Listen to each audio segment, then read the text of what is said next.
Jordan Peele is back, but this time he's not directing. He is heavily producing the brand new movie, Him.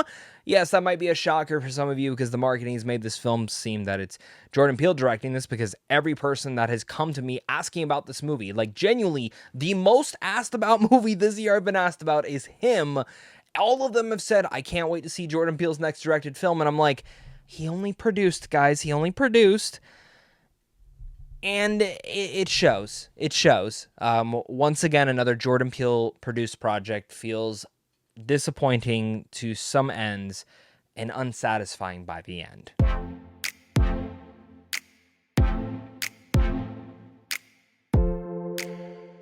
What's going on, buddy? Welcome back to a brand new movie review. Today I'm discussing Him. This is, of course, about a young athlete who descends into the world of terror when he's invited to train with a legendary champion whose charisma curdles into something darker. This is, of course, directed by Justin Tipping. It's also written by him and quite a few others. And again, it stars Marlon Wayans and Tyriq Withers. Now, I didn't have a lot of expectations for this one. A lot of Jordan Peele produced projects either go one or two ways. It's either somewhat cool ideas, but overall disappointing, or, actually fascinating and something pretty cool. But I seem to lean more towards the disappointing aspect. Now, when it comes down to Jordan Peele as a director, I love a lot of his movies. Out of the 3 movies he's made, I love 2 of them, and one of them I just absolutely really liked.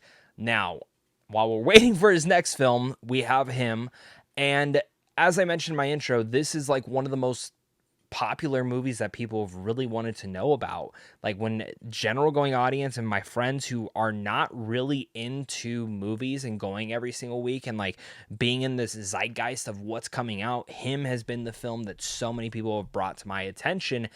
And to that extent, I never saw a trailer for this, just saw imagery, what the film was about. It seemed cool. And again, I just didn't want to know much about it. And for me, like, walking out of the movie, I really just went, what the hell did I just watch? But in the vein of not being pissed off, just more like, I really don't understand. Like, I get what the film was trying to say. Do not get me wrong. I do not think this is a hard film to follow. But I was more confused by the fact that everything's like laid out there to be a fantastic film. And genuinely the GOAT of horror movies for 2025, but it just never comes together in a satisfying manner that made me go, oh, this is the movie to recommend to everyone. In fact, this is a movie that I don't really know if I could recommend to a lot of people. I think there will be its fan base out there, but for me, I found it to be very uneven in a lot of different ways. And we're going to talk about this today. But I definitely want to hear your guys' thoughts down below in the comment section. So leave your thoughts down there. Let's jump in, though. As with every movie review, even if I'm negative on it, I still like to talk about the positives. And there are certain positives in here that, again, lead me to have believed that this could have been the GOAT of horror films for 2025.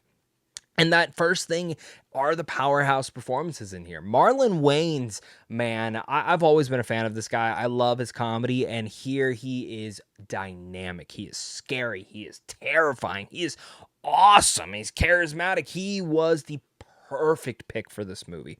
I don't think anyone else could have played this role. I think he played this role to such a T, to the fact that I genuinely loved watching him, and I could not take my eyes off the screen when he was there. I think he did such a great job.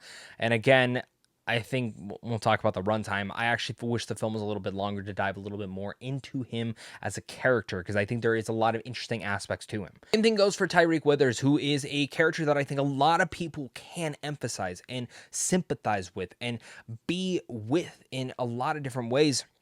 And I personally found that Tyriq Withers, while giving another also powerhouse performance, found that they just didn't develop his character enough. His performance outshines that. It's awesome to see him in this, and I also thought he did a pretty decent job, and I know what you did last summer earlier this year. To see him also deliver another great performance here. I also want to jump over to director Justin Tipping, who, for me, very much directs and crafts a movie visual delight to itself. This is a movie that is heavy on its symbolism, on its imagery, and everything to that nature, which may annoy some. For me, I found the imagery to be good enough that it was like eye-popping, caught me off guard, and I really liked how he would build up to certain scares. Even though you knew they were coming, I really liked how he would just pop something onto the screen, and I think it added to the paranoia nature of the movie that, again, goes with the trippy, unheathened, like, visuals that you see throughout this movie where you don't know what's real or what is not real. And for me, like, that trippy aspect is one piece of the puzzle that I think, again, adds some meat to a very surface level film that I can again see some people defending it and going into a little bit deeper within all the symbolisms and all the meanings. And I get it. But other than that, I don't think trippy visuals can make a great movie. Last but not least, I really liked the editing of the movie for specifically some of the different technical shots in this. I think they were really played out very dynamically well. Alongside the production design, I think technically on that aspect as well, very, very stunning. And I think the production design in every single one of the moments was some of the most beautiful aspects. Again, bringing to life this story. But sometimes great performances and also technical achievements aren't the reason that a film can succeed. Some people might find it entertaining. Some people might like what they get out of this and not wanting to dive a little bit deeper.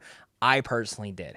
And that's where I find that the film itself has very uneven themes in what it's trying to digest and make the audience understand, as well as its explaining of what is going on. I don't need everything spoon-fed to me. There's tons of movies that I love where nothing is spoon-fed to you on what is occurring, what it's trying to say. And in this movie, while it's very, very undeniably obvious what they are trying to say here, I found its themes to just be uneven, not explored enough, alongside with the characters as well. There's no depth to them besides what is on the surface of what you're attempting to see here, and very much obvious techniques that, again, you've seen from so many different characters in the past, and specifically sports films. And I really felt that more should have been dove into. That's where I think one of my biggest issues really runs into is the runtime of this movie. It's way too short for the ideas that they were trying to explore. And I think another 20 minutes of this movie with actually adding in some story level development could have really flourished and made this film a little bit stronger in terms of those meanings. Because by the end of the film, like the last 15 to 20 minutes, while awesome what you're seeing happening, it's so obvious. It feels like it acts like it's pulling a rug from underneath you, like it's surprising you, but it wasn't surprising at all with what occurred in that moment. And I'm sitting there like, okay, I wish they would have developed all of this more instead of just giving me visual aspects to this all.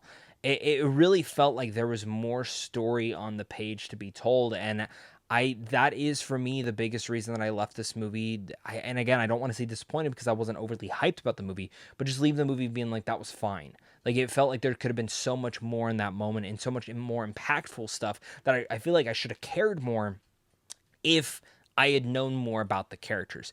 Alongside that, and also adding into there, I also didn't really believe in one of the final choices that the main character makes towards the end, specifically with everything that we had seen in here. Again, maybe it could have been a little bit cliche if they went the route that I was thinking, but it would have made more sense for the character in the end of the day because, again, not enough development was given to him for me to understand what they were going for. So chalk that up to what it is. I really do think him had the potential to be the horror goat of 2025 with the trippy on-the-nose visuals and powerhouse performances from Marlon Wayans and Tyriq Withers, but uneven themes and a rushed finale hold it back from being nothing more than a disappointing Twilight Zone tale.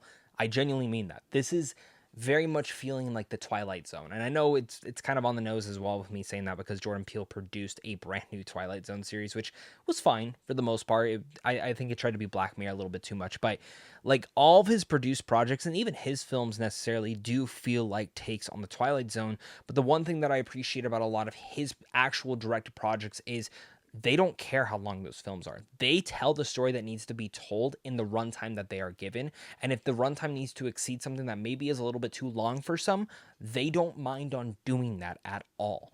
When I look at him, that's kind of one thing here. Maybe the script is exactly what we got here, and they were just wanting to go for more of a trippy aesthetic and have people kind of just filter along the way and tell a story in a very unique way. That is absolutely possible. For me, that did not work. I wanted a little bit more from my film, and for me, I overall found him to be a 2.5 out of 5. Not one of the worst movies of the year, but definitely I think for many will be a very disappointing movie for how hyped it seems a lot of people were for the movie Him. I overall just found this movie to be fine. I think there's a lot of greater movies out there that I would rather go watch. But again, if you do decide to go see this movie, please let me know down below your guys' thoughts. But without further ado, of course, until next time, guys, hit that like and subscribe button and stay classy.